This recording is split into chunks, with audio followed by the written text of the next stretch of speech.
आणि एक महत्त्वाची बातमी येते पुण्यातून। पुण्यातलं चितळेंचं दुकान दुपारी 1 ते 4 वाजण्याच्या दरम्यान सुरू राहणार असल्याचं समजतंय। पुण्यामधलं चितळेंचं दुकान दुपारी 1 ते 4 च्या दरम्यान कायम बंद असतं। इंद्रधनुच्या कार्यक्रमादरम्यान हे दुकान सुरू राहणार असल्याचं समजतंय।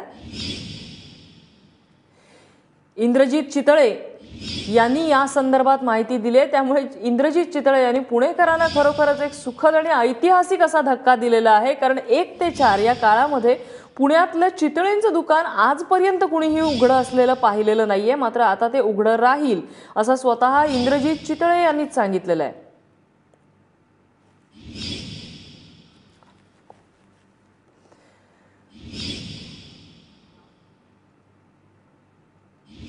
आणि आमचे प्रतिनिधी अक्षय भाटकर आमच्या सोबत आहेत। अक्षय, नेमकं काय सांगितलं इंद्रजीत चितळेंनी?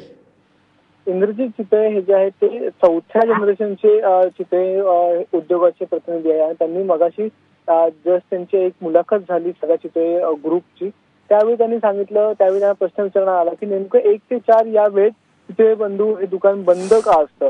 तर त्यांनी असं त्याला उत्तर दिलं की आता यापुढे तुम्हाला चितळे बंधू हे जे दुकान आहे ते 1 ते 4 वेळेत बंद असेल असं दिसणार नाही। किमान डेक्कनचे जे दुकान आहे पुण्यातल्या डेक्कन या ठिकाणचं, त्या ठिकाणचं दुकान देखील आता 1 ते 4 या वेळेत देखील ते उघडं राहणार आहे। आपल्याला माहिती आहे 1 ते 4 ही जी वेळ आहे चितळे बंधू हे दुकान नेहमी बंद असतं। अगदी वक्तशीरपणासाठी हे दुकान प्रसिद्ध होतं 1 ते 4 या दुपारच्या वेळेसाठी। पण आता डेक्कन इथलं जे दुकान आहे ते 1 ते 4 या वेळेत देखील सुरू राहणार आहे। त्यामुळे नक्कीच पुणेकरांसाठी ही अगदी आनंदाची गोष्ट असेल। आणि इव्हन जे पर्यटक पुण्याला जातात, ज्यांना चितळे बंधूंचं जे काही प्रोडक्ट्स विकत घ्यायचे असतात त्यांचा हिरमोड व्हायचा 1 ते 4 या दुपारच्या वेळेत, पण आता त्यांचा हिरमोड होणार नाहीये। त्यांना 1 ते 4 या वेळेत देखील त्यांना काही प्रोडक्ट घ्यायचे असतील तर ते मिळतील।